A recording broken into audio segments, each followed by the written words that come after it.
Yes, mates, how's it going? My name's Lee. Welcome back to the channel for some more FPL content. So first of all, we're going to do a quick recap on my game week 29 team and see where we went wrong, and then swiftly move on to my team selection for game week 30. So if you're trying to beat your friends in a mini league or just need a bit of help and advice for FPL, then please do subscribe to the channel, leave a like and leave a comment down below. Let's rock and roll.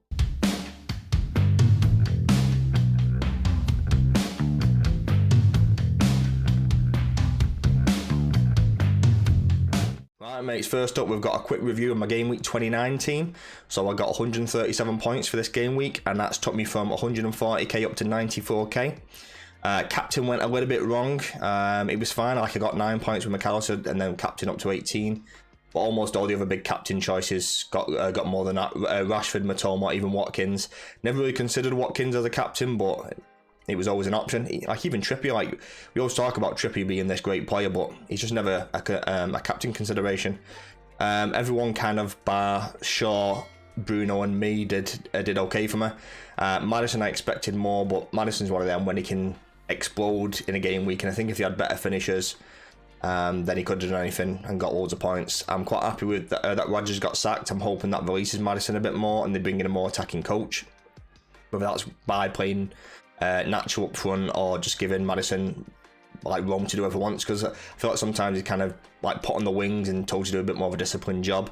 Stick him attacking mid, let him float, let him do whatever he wants, just let Maddison be Maddison, mate. Bench boost got me about 27 points from what I can see there. Really happy with that. It's one of the best returns I've had for a bench boost. I think it's an overrated chip. Yeah, I'm quite happy with my team overall. The Luke Shaw injury last night was a bit disappointing. I haven't seen the injury, so I don't know if it was bad or anything like that, but I might need to hit him back out. Like I hit him in for this game week and I might have to hit him out, so it might cost me 8 points just for the single point, so I'm on like a -7 just for Luke Shaw there, which is really disappointing. But I thought about some other moves. I thought about bringing Chilwell in for Ben Mee.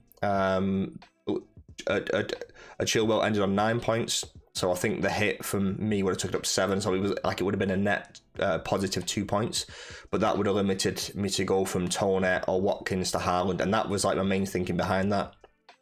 As much as I wanted to do the move, I just didn't see any way I could get to Haaland again if I was to upgrade anybody else, so that was kind of my thought process behind that. And overall, like, yeah, I'm pretty happy with the team.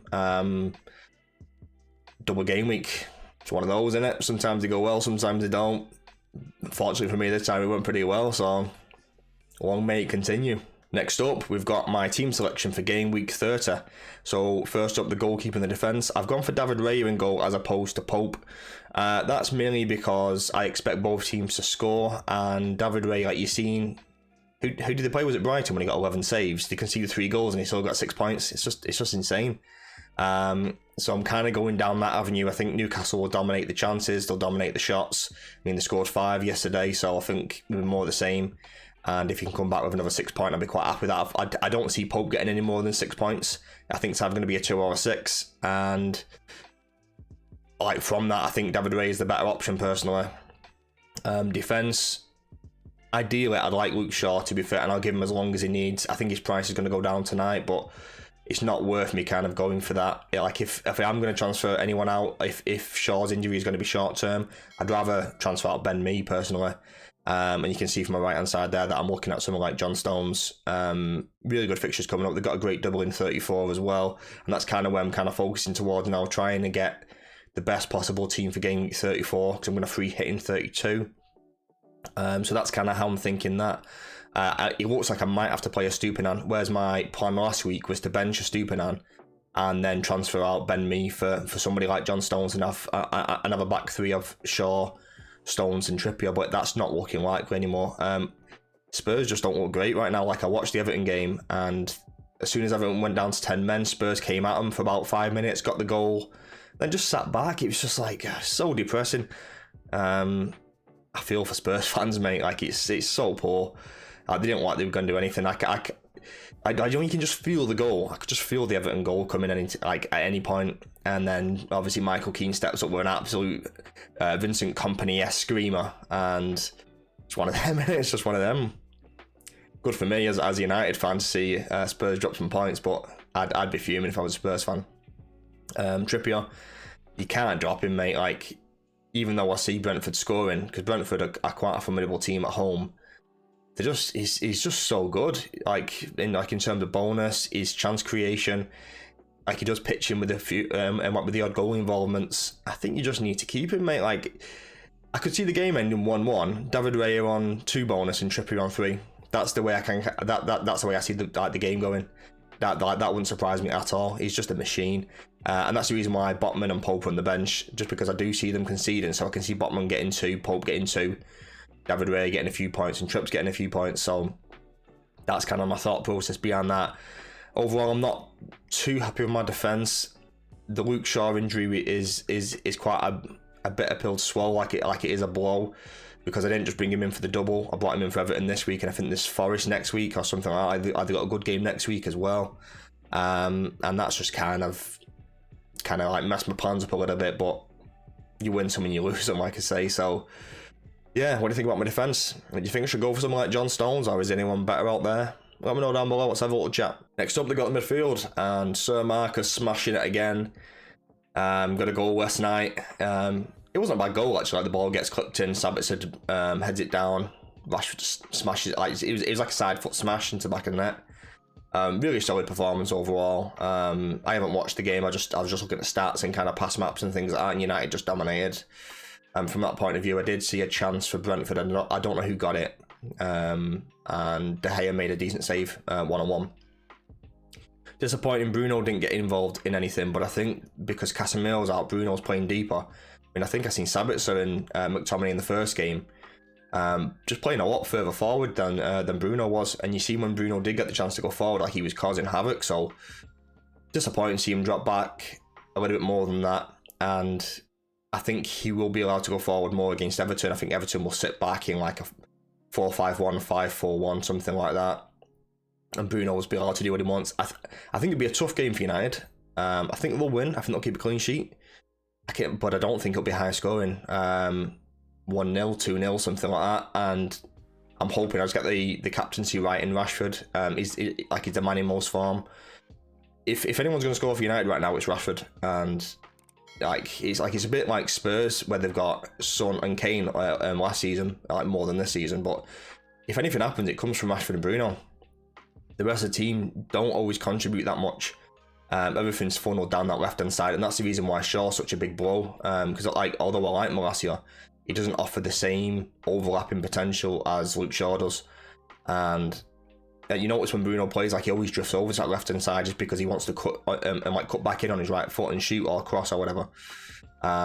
So it's a kind of a toss-up between those two for main captaincy. But as you can see on the right-hand side, my vice is going to be Watkins. I think it's really close between those three, and I feel like it's one of those close ones. If you get it wrong, it's gonna screw you for the rest of the season. I feel like there could be like a 10-15 point swing.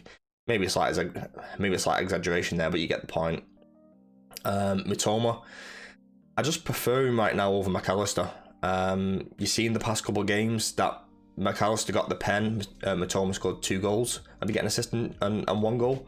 I can't remember which way around it was. But just Mitoma is just a machine coming on from the left-hand side, attacking down the right flank of the defence against the opposing side. And Spurs have still got some issues down there. Like, if Pedro Porro doesn't look great defensively, in my opinion, and I think Mitoma's going to cause them some issues. I think Brighton will dominate the ball against Brighton. I think they'll dominate chances. I think they'll pen them in, and I don't see Spurs causing them too many issues besides Kane. I could probably see the game being something like a 3-1 Brighton, something like that, with Kane getting a pen, because he gets so many pens, it's unreal. And he's the one that I would go for if I was going to pick any Brighton mid. Mitoma would be top, then probably Solly March, and then McAllister. And I'm not seeing enough from McAllister overall to warrant him starting bar penalties, but has this game got a penalty in it? You don't know, do you? I mean, it's tough. It's tough to call. Brighton's such a good side. I think, yeah, I don't see Spurs getting a positive result from the game personally. And then last but not least, we've got James Maddison. This is the kind of game he just thrives in. He hasn't done anything for the past couple of games. This could be a monster haul for James Maddison. They've obviously got rid of Rodgers. I know they played the other day after Rodgers got sacked. I think they will bounce back in this game, and I think they'll play pretty well. I think Maddison will be involved in the goals. He's probably maybe 4th, 5th captain choice behind Rashford, Bruno, and Watkins. But I don't mind a punt on a James Maddison captain, to be honest with you. Like, there's definitely worse captains out there, I tell you, mate. I tell you.